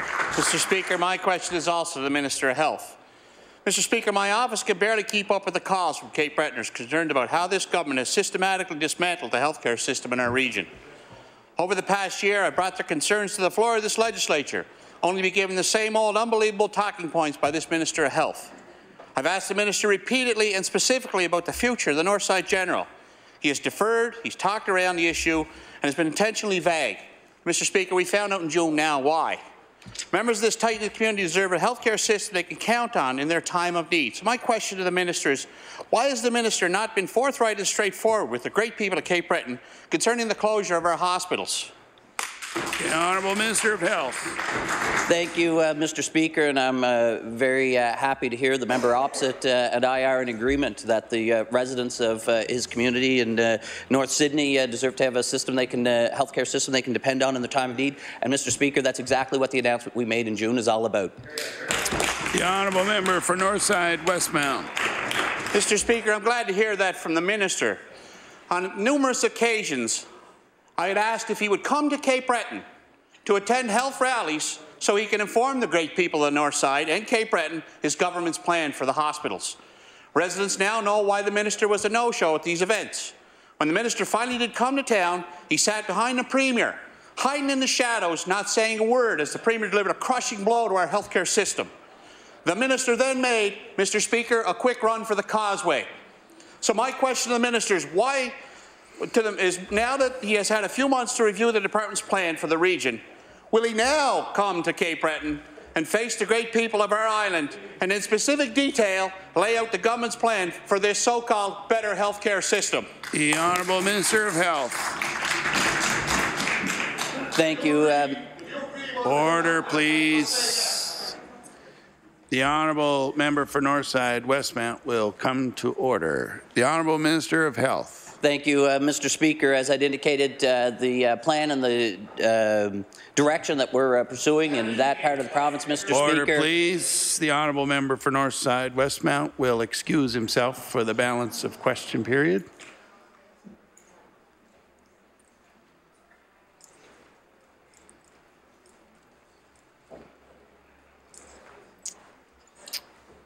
The Honourable Minister of Health. Thank you, Mr. Speaker. The plan was provided, Mr. Speaker, including the commitment that the next phase of the work, Mr. Speaker, is pulling together the detailed plan for the functional operations of the changes, Mr. Speaker. That work is ongoing and includes engagement with frontline healthcare providers. Thank you. The Honourable House Leader for the Official Opposition. Thank you very much, Mr. Speaker. You know, when the House met last, we were in the immediate aftermath of the government's failure to protect personal information. Now let's take a few moments to review. The breach occurred over 3 days at the beginning of March. It went undetected after a month later when a provincial employee stumbled across it, noticing they were able to access information that they shouldn't. And the next day, the province learned that there had been a breach of over 7,000 non-public documents, but didn't inform the Privacy Commissioner until the following Monday. And finally, they sent a battalion of police officers to raid the house of a teenager that they said were responsible. So my question to the Minister of Internal Services, 5 months after the breach was discovered, are we any closer to knowing who's responsible for the mess? The Honourable Minister of Internal Services. I'd like to thank the member for the question, Mr. Speaker, and would like to reiterate that the purpose of asking both the Auditor General and the Privacy Officer to do independent reports is to find out what has happened or what took place in this instance, and I look forward to hearing back from both of them on their reports. The Honourable House Leader for the Official Opposition. Very much, Mr. Speaker. You know, we in the opposition have been trying to get the topic in front of Public Accounts Committee, but the government refuses to allow it. We've extended the government has extended the contract of the software provider even after the breach was detected. They spent the entire time we've been away from the legislature desperate to talk about anything else. Meanwhile, the FOIPOP portal remains shut down. Now, at the end of the summer, 2 days before we reconvene here in the House, they managed to get the site half up and running. So can the minister please inform this House and all Nova Scotians when they can expect a full, safe, full-functioning FOIPOP portal? The Honourable Minister of Internal Services. Thank you, Mr. Speaker, and I would like to assure the member that our timeline in terms of getting up a secure site is making sure that we've done the testing necessary to mitigate risk. The Honourable Member for Sydney River Myra Lewisburg. Well, thank you very much, Mr. Speaker. And Mr. Speaker, my question through you is for the Minister of Health. Mr. Speaker, if only the FOIPOP portal was the only problem that this government had with protecting the private information of its citizens. Over the summer, we learned that a pharmacist was able to access protected medical files that had no legitimate reason for reading. Files on their neighbours and other members of that community. Files that held private information about the condition and the medications they were taking. The College of Pharmacists has taken disciplinary action against this individual, but the pharmacist in question received no consequences from the province because of a loophole in the law. So my question, Mr. Speaker, is will the minister move immediately to change the Personal Health Information Act so that investigators have the time they need to investigate and lay charges in cases like this one in the Valley? The Honourable Minister of Health. Thank you, Mr. Speaker. As the member noted, there was an investigation the department pursued, indeed went above and beyond our obligations, Mr. Speaker, by engaging the Privacy Review Officer to also conduct an investigation, provide feedback and recommendations to the department on things that we can do to improve both the systems, but also, Mr. Speaker, our responses in terms of how we proceed in investigations as well. The Honourable Member for Sydney River Myra Lewisburg. Well, I'm sure that's of little comfort to the people in question, Mr. Speaker. I think back to the question my colleague from Argyll-Barrington just asked. On one hand, a teenager wanders through a gap in the FOIPOP security and gets arrested for it. On the other hand, a pharmacist with malice intent accesses private information to use against the people in her life and doesn't face any criminal charges. The message is clear, Mr. Speaker. Access information that embarrasses a neighbour and you're fine. Access information that embarrasses this government and the SWAT team will end up at your door. Mr. Speaker, can the minister explain why Nova Scotians should trust this government with their private medical information when there are no real consequences for stealing it? The Honourable Minister of Health. Thank you, Mr. Speaker. Happy to inform the member opposite, indeed all members of the legislature, that there have been a lot of advances throughout the years in information technology in many industries, but in particular in the healthcare system, Mr. Speaker. The advances in this technology allows for the sharing of health information amongst healthcare providers, Mr. Speaker, which provides more timely and more appropriate care for all Nova Scotians, Mr. Speaker. So we're proud of these systems that are in place, and the technology also allows for the auditing so that when there are concerns that are raised that we've become aware of, Mr. Speaker, we're able to investigate, identify, and take appropriate action. The Honourable Leader of the New Democratic Party.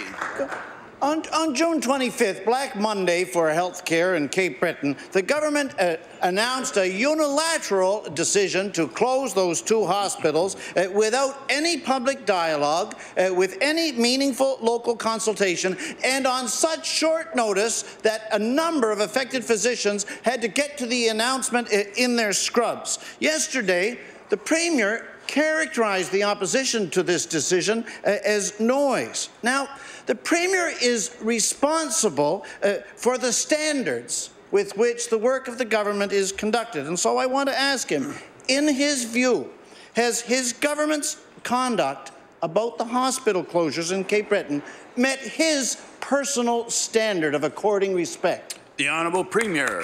Thank you, Mr. Speaker, and I want to thank the honourable member for the question. What I was referring to yesterday, Mr. Speaker, was the noise that accompanied that event where I was, Mr. Speaker. As he would know, I'm sure he would have seen the coverage of it. There was a number of people there who were not happy with the decision taken. I tell the honourable member that there was engagement with people in the island, healthcare providers, Mr. Speaker. I also want to tell the honourable member we know when change is coming, it's difficult for communities. But I also want to reassure the honourable member that as we transition to the new healthcare centres in those communities that are providing the care for those communities, we'll be bolstering the regional hospital, Mr. Speaker, to make sure that we continue to build modern infrastructure that reflects the realities of today, at the same time ensuring that we're creating the environment that our healthcare providers want to work in.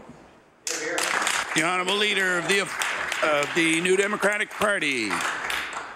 Just hang on half a second.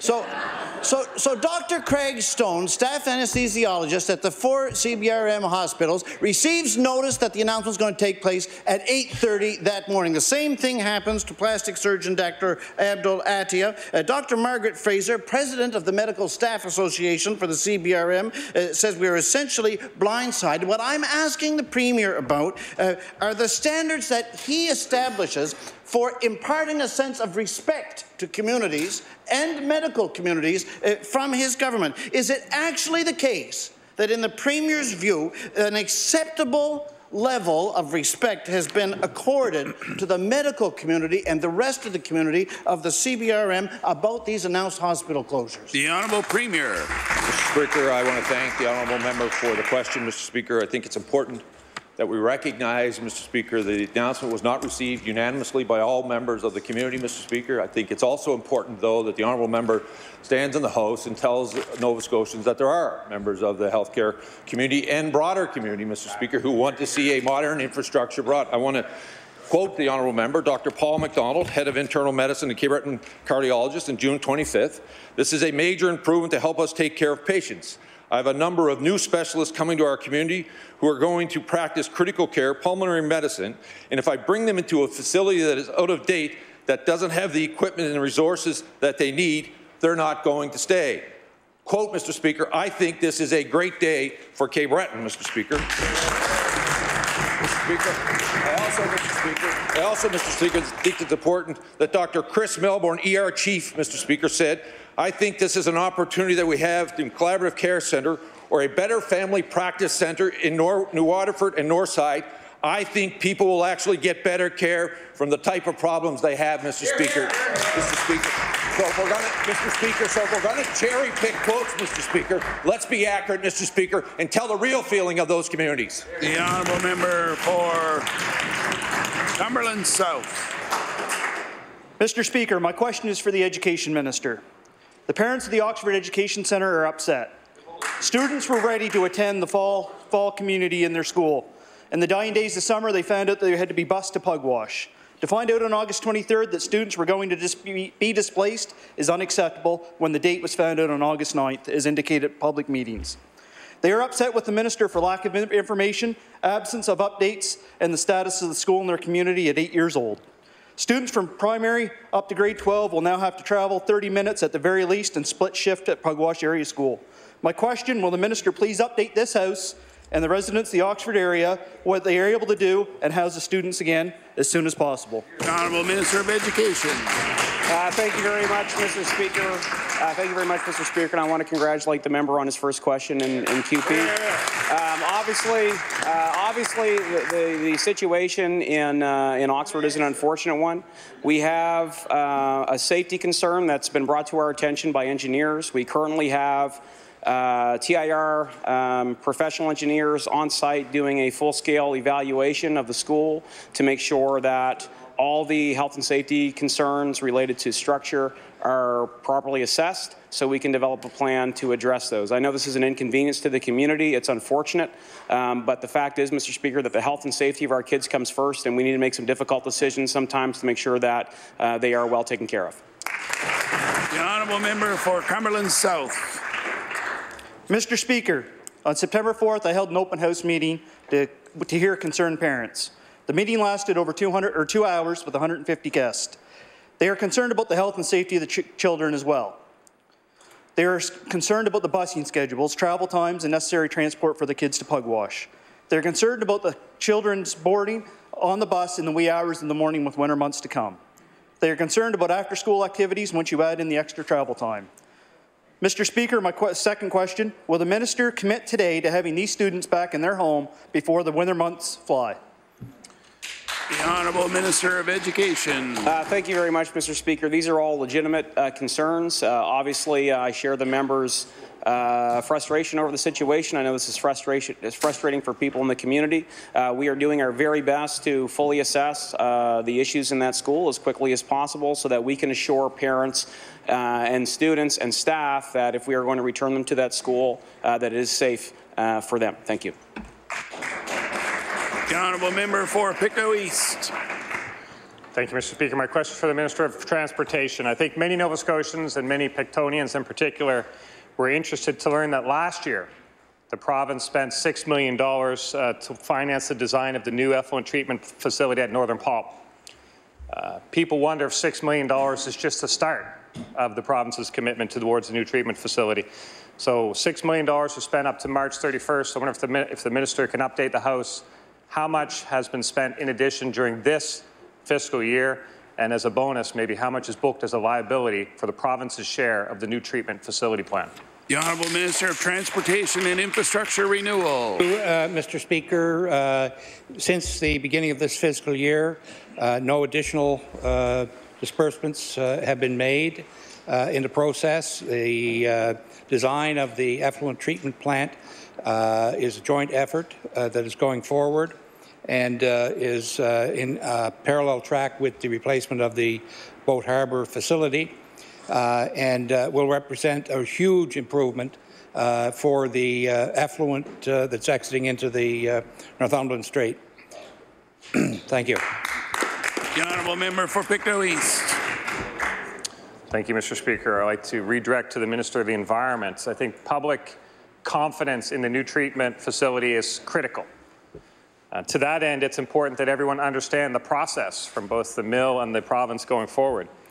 So to my knowledge, an application for the new treatment facility has not yet been filed. So on the one hand, you have the province spending money on a new treatment facility that the province has not yet even approved. I wonder if the minister can update the House as to when the department expects to receive an application from the mill for the new treatment facility. The Honourable Minister of the Environment. Thank you, the Honourable Member, for that question. Certainly, we are aware that there will be a submission coming forward in the near future, but I certainly can't give a date yet. You know, when we do get the submission, we will be reviewing that, and there will be a part of a huge public consultation involved with that as well. Thank you. The Honourable Member for Queens Shelburne. Thank you, Mr. Speaker. My question is to the Minister of Health. Mr. Speaker, over the summer, I've been meeting with constituents of Queens Shelburne and hearing their concerns. Without question, the most talked about issue is the deterioration of healthcare services. Shelburne County residents are very worried about their hospital. In August alone, the Roseway Hospital emergency room was closed for a whopping 213 hours. That's almost 9 out of 31 days. So it comes as a great surprise that as of today, the Nova Scotia Health Authority is only advertising for an emergency department physician that is less than the full-time position that's at Roseway Hospital. My question to the minister is, does the minister believe a single less than full-time position at Roseway will be adequate to keep the emergency room open so residents can access the health care services they deserve? The Honourable Minister of Health. Thank you, Mr. Speaker, and appreciate the member's question. As with many communities across the province that have seen emergency department closures, the Nova Scotia Health Authority is works diligently each and every week to make sure that the shifts can be covered. We, Mr. Speaker, have made changes this summer to help support their efforts by increasing the compensation for locums, Mr. Speaker, to support the temporary employees, temporary physicians to come in and provide that coverage when needed, Mr. Speaker. And we've seen good uptake of those programs. The Honourable Member for Queens Shelburne. Mr. Speaker, this minister and his government are setting the Roseway Hospital up for failure. Doctor shortages, continuous emergency room closures, outsourced lab testing, and many other dismantled services are affecting the viability of the hospital. My colleague from Northside Westmount stood in his spot last spring and asked these same questions about hospitals in his area. He pointed to the same signals and raised the same concerns. Now we have seen how this movie has ended for the people of Cape Breton and their hospital of Northside General. My question is to the minister, will he give me his word today that for as long as he is the minister responsible for health and wellness, the Roseway Hospital will be open, full-service hospital? Will he make that commitment? The Honourable Minister of Health. Thank you, Mr. Speaker. Give my commitment to all Nova Scotians that as long as I'm Minister of Health, I will continue to work and make the decisions based upon the information that comes to my attention that we believe is in the best interest to provide the health care that meets the needs of Nova Scotians from one end of this province to the other. That's what I've been tasked to do, Mr. Speaker, by the Premier and the people of Nova Scotia, and will continue to do that. The Honourable Member for Dartmouth South. Mr. Speaker, my question is for the Minister of Education and Early Childhood Development. When this government was rushing forward with the elimination of democratically elected school boards, they told parents to trust them, that they were fixing the administrative structure. Well, Mr. Speaker, that new administrative structure left hundreds of families scrambling to figure out how students were getting to the first day of school. Melissa Boudreau had one child whose bus to school was half an hour late, while her other child was left stranded without a bus to bring him home at all. Mr. Speaker, I know that the minister has announced a review of busing, but will he take responsibility for this complete failure to keep students safe by providing parents with clear, reliable, timely information about bus routes and schedules? The Honourable Minister of Education. Thank you very much, Mr. Speaker. I mean, just to be clear, we know that these logistical challenges around busing are long-standing. These are not new challenges that have been brought about by governance changes to the system. However, now that we have changed the governance of the system, the province can play an active role in looking at busing policies from one end of the province to the other and ensuring that best practices are applied. And particularly, we're going to be looking at HRM. The Liberal caucus members from HRM have been very energetic in their presentation of the concerns in their communities around busing, Mr. Speaker, and we're going to be very focused on finding solutions to those parents who dealt with worry and concern over the location of their students, because we know that we need to do better. Thank you. The Honourable Member for Dartmouth South. Mr. Speaker, for all the government's fondness about talking about previous governments, the department has had months to fix this problem. Mr. Speaker, without school boards, parents no longer know who to contact when there are problems. The promised Provincial Advisory Council has yet to be appointed, and new plans for enhanced school advisory councils were released last week. Parent Courtney Rubal called Stock Transportation, who told her to call the school. She called the school, who told her to call Stock. Mr. Speaker, it does not instill confidence when something as basic as busing, getting our children to school, seems like more than this department can handle. Mr. Speaker, will the minister today provide parents with a direct line to his office that they can use to get access to accurate busing information? The Honourable Minister of Education.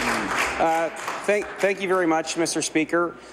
Stock Transportation did provide an apology to the public yesterday for these issues that happened. Also, the Regional Centre for Education has sent out contact information to every parent that will provide them a direct link to a person in their office to answer their operational questions. I do think it's important to note that according to the region, 97% of the buses did arrive on time, but of course that's not acceptable for the group of parents that dealt with delays and the students that were on buses for longer than there should be. They should have been, Mr. Speaker, but the fact is we're very focused on finding solutions to this issue, and because of the new governance changes that we made, the province can actually play a role in improving that situation. Thank you. The Honourable Member for Dartmouth East. Thank you, Mr. Speaker. Mr. Speaker, my question is for the Minister of Education. We have heard many stories over the past few days about the gaps in school busing in HRM and in other parts of the province. I've heard stories, Mr. Speaker, in my community of Dartmouth East of students not getting to school on time, being 2 hours late. Even today, Mr. Speaker, students in Bedford were left at the bus stop 34 minutes at their scheduled pickup with still no bus. This is well after the first bell at their school. Mr. Speaker, my question is this. Now that elected school boards have been dissolved, can the minister please clarify for the parents of Nova Scotia who they should call when the bus doesn't show up? Thank you, Mr. Speaker. The Honourable Minister of Education. Mr. Speaker, Nova Scotians weren't contacting the governance bodies of our school boards when it came to operational challenges or logistics that they were facing when it comes to these busing challenges that we all know have been long-standing. The Regional Centre for Education has communicated contact information that's accurate to parents and school communities so that they can call that center, reach a person who can answer their questions and help them deal with the particular cases that they're dealing with. There was a number of factors that contributed to the situation this week, which did include hundreds of registrations that came in for busing at the very end of the summer. And we recognize that parents aren't thinking of registering for busing at the beginning of the summer, but of course when registrations do come in late, that does create an additional challenge to making sure that we have all the logistical issues figured out. But that said, we're reviewing best practices, we're reviewing our policies on busing, and I believe that we'll be able to improve that situation over the long run for students and families. The Honourable Member for Dartmouth East. Thank you, Mr. Speaker. Mr. Speaker, this is the third day of school, and we still don't have a functioning bus plan. As a matter of fact, Mr. Speaker, this has been a chronic problem over the years. As a matter of fact, Mr. Speaker, every year, around this time of year, I receive phone calls from the bus provider telling where my kids can be picked up, and my children haven't taken the bus in 5 years. Mr. Speaker, parents who don't use the service get calls, and parents who rely on busing, they get confusion and chaos. We know even yesterday there are students that waited an hour before they had to make their own arrangements getting to school. My question is this, Mr. Speaker. Can the minister please say when all eligible students will receive safe and timely transportation? Thank you, Mr. Speaker. Honourable Minister of Education. Thank you very much, Mr. Speaker. I've been assured by the region that they are working through these issues as diligently as possible to find the short-term solutions to this. I do think it's important to note that 97% of our kids did school on time and did get home on time, but that is no good news for the folks that didn't get to school on time and get home on time, and for those parents that were concerned about their health and safety. So we are very much focused on this. Our caucus knows it's an issue, and we're committed to improving that system to better meet the needs of our students and communities, Mr. Speaker. The Honourable Member for Sydney River Myra Lewisburg. Thank you very much, Mr. Speaker. Mr. Speaker, my question through you is to the Minister of Transportation and Infrastructure Renewal. Mr. Speaker, first I want to thank the Minister for honouring his commitment to come and visit the Myra Gut Bridge area and witness firsthand the 20-kilometre detour that has been created because of the loss of that bridge. I think having seen it firsthand, he understands the concerns of the citizens of that area. Many of the people are concerned and wondering just what is the status. I know he has told us in the past that they are working on it. I would wonder if he could give us an update. The Honourable Minister of Transportation. Thank you very much. Thank you very much, Mr. Speaker. And I want to thank the member opposite for the gracious hospitality provided during our tour. Promise kept, Mr. Speaker, and I was really appreciative of meeting many of his supporters in the area who were very reflective of the great nature that Cape Bretoners have as a rule. I was particularly impressed with the good condition of the roads in the constituency, which, Mr. Speaker, I can only get credit to the great advocacy that the member has provided in this House over his long tenure. The Honourable Member for Sydney River Myra Lewisburg. And let's hope it continues. Mr. Speaker, through you, I'd also like to ask the Minister on a very serious note. Just recently, there had been an issue where an ambulance had been dispatched and it went to the wrong side of the river. So I'm wondering if the Minister would consider having the department designate north side, west side of the Gut area, and also have in the proper signage put in place and the information passed on to the appropriate emergency responders, such as the ambulances and the fire departments in the area. The Honourable Minister of Transportation. Thank you very much, Mr. Speaker, and I truly appreciate what the member is describing there, having visited both the east side and the west side, which took quite a drive to get around. So we'll certainly undertake to have our professional staff review that with EHS and see if we can improve the directions there to avoid that sort of thing in the future. Thank you. The Honourable Member for Colchester, Musqueam Valley. Thank you, Mr. Speaker. My question is for the Minister of Health. I have a constituent, a young lady who is living in such a state of distress due to multiple health issues, including agoraphobia and an eating disorder.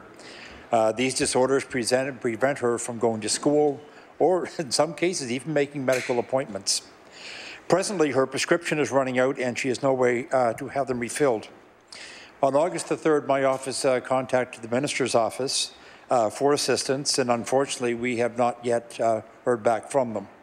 My question is, will the Minister either contact my office or, better still, even contact the family to help her navigate the system? The Honourable Minister of Health. Thank you, Mr. Speaker. I appreciate the question being raised, and I appreciate that the member has done so in a way that doesn't identify the individuals. What I can confirm is actually just earlier this week, I did get to that piece of correspondence from his office, Mr. Speaker. You can look at my desk. There's no shortage of correspondence that I do have to proceed through, and sometimes it takes a while for it to get to me. But indeed, the response should have already gone out, and it's effectively, as the member requested, we'll be getting in touch with some suggestions on how to move forward in the situation. And I encourage the member, if he doesn't already have contact directly, we'll get that to him, so that in cases like this, he can just pick up the phone, give a call, and might move a little faster than correspondence. The Honourable Member for Colchester, Musqueam Valley. I do appreciate that response. Just as a general comment, I really try to put myself in the position of the people that call, just so I can get a sense of how they're actually feeling. And people like this are in such a panic mode. We cannot do anything when the calls come in unless the government helps us navigate the system. So it's just as a general comment, I hope that when calls like this do come in, that the government will help us navigate the system to help these people. I really wish I could do more. Thank you. The Honourable Minister of Health. Thank you, Mr. Speaker, and I assure the member that that's in fact every effort that I make and the team makes, as well as our partners. I'd like to advise the member, and I can provide him and other members as well after QP the contact information. The Nova Scotia Health Authority, our partners, do have patient contact reps for each of the zones to engage, to do just that, to help navigate, as well as contacts for people who have had experiences that they don't feel meet their standards or expectations, to provide that input, because all of that input does help us identify where challenges are, so that we can help make better decisions, target our investments, and improve the system. And that includes, as I've said, in this case, sometimes picking up the phone moves a little bit faster than written correspondence. So again, to the member, I appreciate him bringing it forward, and we'll continue to work with him and his colleagues and all members of the legislature to work for all of our constituents. Honourable Member for Dartmouth South. Mr. Speaker, my question is for the Minister of Justice. Yesterday, the Minister released an op-ed about the Central Nova Correctional Facility in Burnside. The Minister states that the individuals in the facility are in custody, I quote, because they have been charged criminally and that the community does not accept their behaviour. Mr. Speaker, the majority of those in provincial custody, almost 60%, are there on remand. They have been charged, but they have not been convicted. In the eyes of our justice system, they are innocent. Mr. Speaker, will the minister acknowledge that the majority of people held in Burnside have not been tried, found guilty, or convicted of a crime? The Honourable Minister of Justice. Thank you, Mr. Speaker, and I appreciate the question from my colleague. We know that there are circumstances are very varied, Mr. Speaker, within our correctional institutions. And what I do want to share with my colleague is We have a provincial committee working now with all of the provincial stakeholders in the criminal justice system to identify and advance change that is necessary to address some of these circumstances. And one of those is the custody of those under remand, Mr. Speaker. We know there are challenges in that system, but I want to commit to my colleague and all Nova Scotians that we continue to work diligently towards solutions. The Honourable Member for Dartmouth South.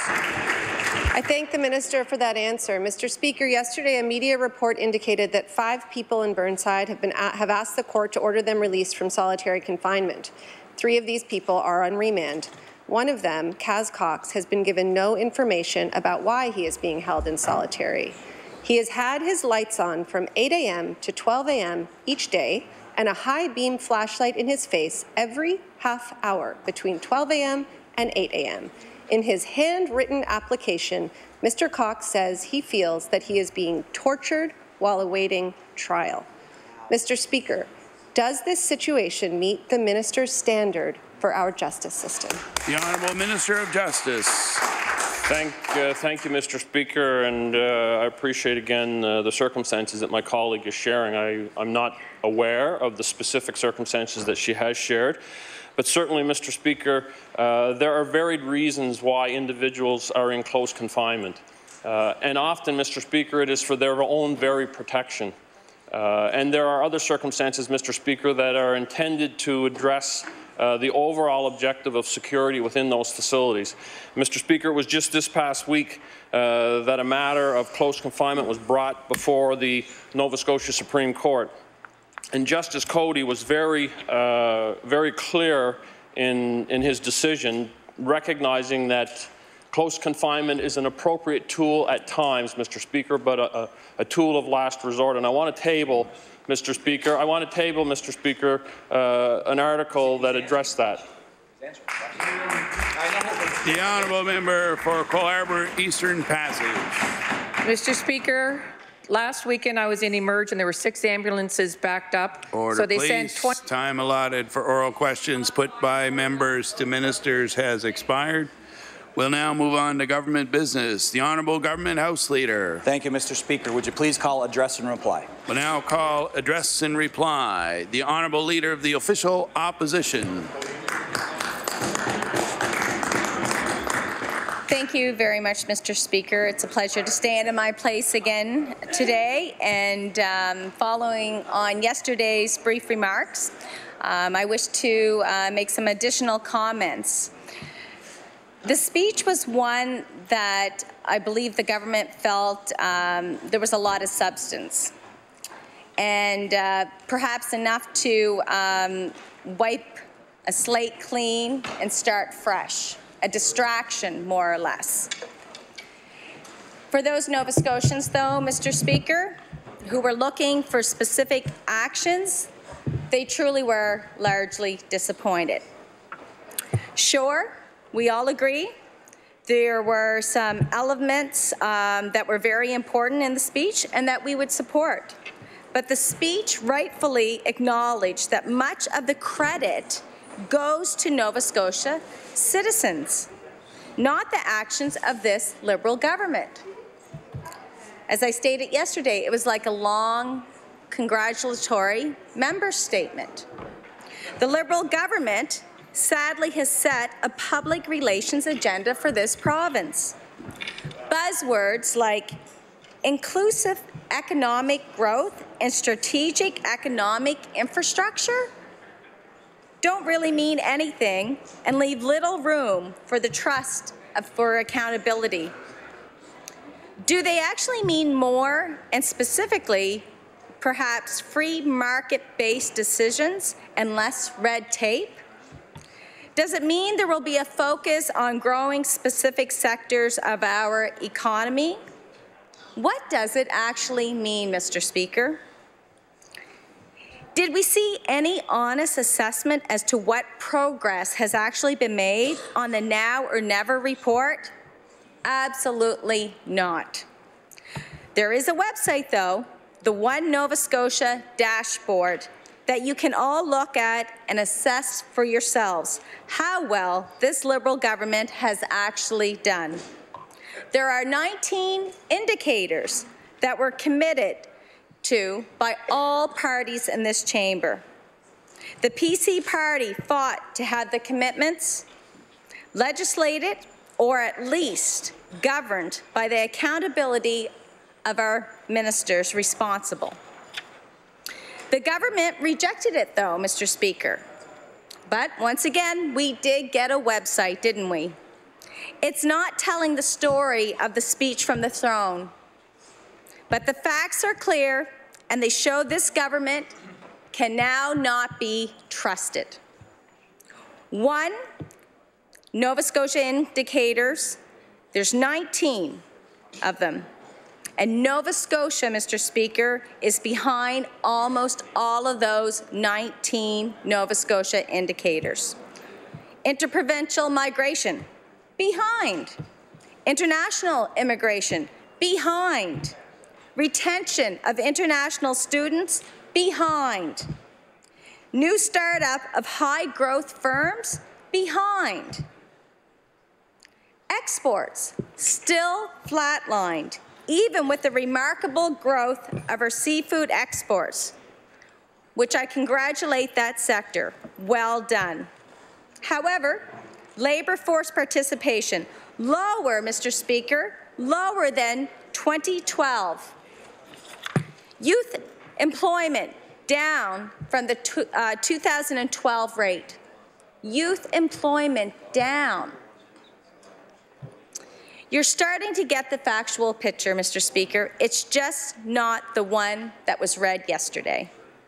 It's kind of sad that this Liberal government prorogued the House, because in the end, all they have accomplished was to wipe the legislative and committee slates clean of solutions and great ideas to move Nova Scotia forward that members on this side of the House have been bringing forward on behalf of Nova Scotians and trying to work collaboratively with the Liberal government.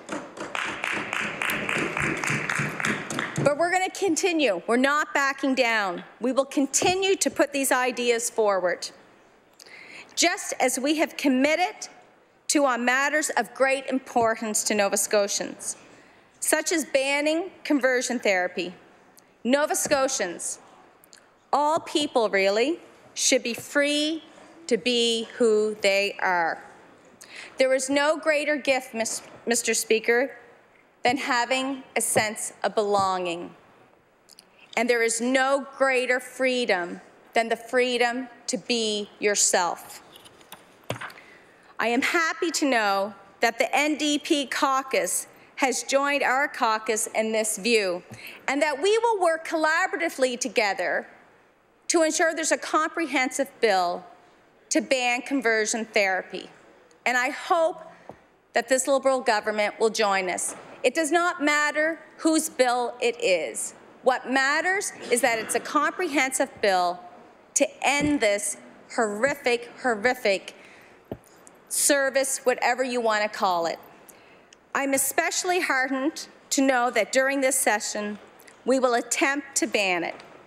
We will attempt to ban conversion therapy, and again, I call on all 3 parties in this legislature to set their individual agendas aside and work together.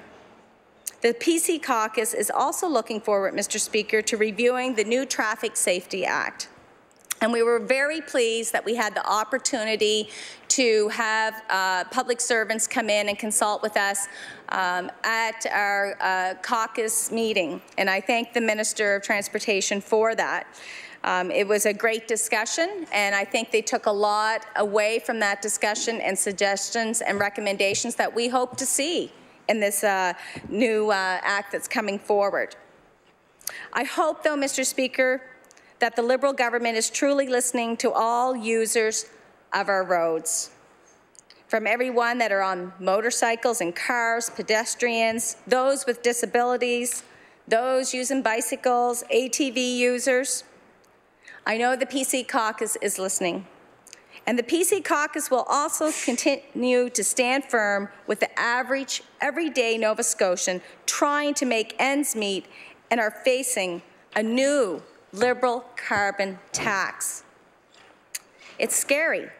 It's really scary that even now the Premier has kept this plan secret, while even the NDP government in Alberta has pulled out of this scheme. The Premier needs to stand up for Nova Scotians. He should be listening to Nova Scotians about this and sharing the plan with Nova Scotians and consulting with them, not waiting to see if Ottawa approves. That is wrong, Mr. Speaker. The speech from the throne mentions the word entrepreneur at least 8 times, and indeed, Nova Scotia should value entrepreneurs. All members of this legislature agree on that, and we know they are the backbone to Nova Scotia's economy. And I believe that we all do truly want to work together to support them. The government also highlights retaining young people. On this, the government is failing, though, badly, Mr. Speaker. The One Nova Scotia dashboard shows it. Anyone can go and look online and see this. But what it really demonstrates is that there is a doctor shortage. You know, many doctors, Mr. Speaker, are entrepreneurs. Family physicians cover their own overhead, staff, offices, and so much more. We need many, many more of them, and especially young ones, to pick up the gauntlet for our doctors who are holding off and retiring in order to keep their patients from being without primary care, or the infamous 811 list. I know that the leader of the NDP's brother is actually a doctor in my community and has been for decades. And I don't know what we would do without him, but he deserves to retire. He deserves to retire, but he keeps holding on to service his community because this government is not helping us to recruit doctors. We've even gone, you'll see throughout communities in this province, where they formed their own committees now. I'm on a committee in Pictou County to recruit and retain doctors. We're putting in money from organizations that have raised money for other things, but we know that the most important issue in our backyard is finding more doctors. New young doctors face more obstacles than welcomes or incentives to set up practice here. Instead of encouraging young doctors, Mr. Speaker, we discourage them. Current doctors are facing burnt-out times, they're frustrated, they're stressed, they're undervalued, and paid lower than their counterparts in any other province in Canada. It's astounding. The PC caucus stands foursquare with Larry from Dartmouth East, who says, and said it loud and clear the other night, enough is enough. It's time for this government to admit there is a crisis. It's actually, Mr. Speaker, gone beyond a crisis. It's taken to a whole new level of a crisis. Hospitals are closing. ERs are chronically closed in several communities across this province. Enough is enough. The member for Chester St. Margaret's yesterday congratulated his son for making sacrifices to stay in Nova Scotia. I would also like to thank his son. We need young people here. We really do. It's just sad that it requires sacrifices, like the member has mentioned about his son yesterday. The member also signaled that the time has come for Nova Scotians to benefit from the balanced budgets of this Liberal government. That sounds like to government that it's getting ready to turn on the taps. It sure would have been great to hear where all that money would flow. What departments would that money go to? Actually, it simply should have been clear, though, Mr. Speaker, in the government's direction and vision in yesterday's speech from the throne. But again, health care wasn't even mentioned until page 7 in a few paragraphs. And then there is absolutely no reason that we should trust this government. Nova Scotians are at a point now where they can't trust this government. That hurts all of us, Mr. Speaker. It hurts all of us, the 950,000 people in this province. Because in some families, someone may have a doctor, but the rest of their family doesn't. This is one of the biggest issues that this government is facing. I know they're turning a blind eye to it. I just hope that somewhere in this fall session that they will recognize and that they will confess that there is a crisis and that they will embrace us across the chamber here to help them get a plan, get on track, and make sure every Nova Scotian has a doctor. Mr. Speaker, thank you for this opportunity. I move to adjourn debate on speech from the throne. Thank you.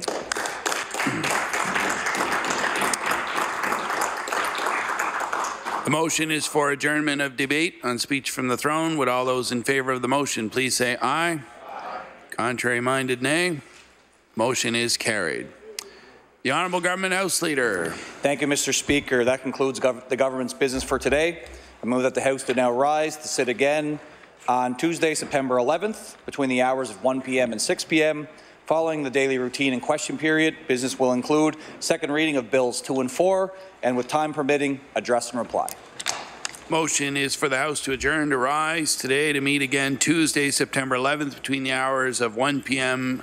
and 6 p.m. Would all those in favor of the motion please say aye? Aye.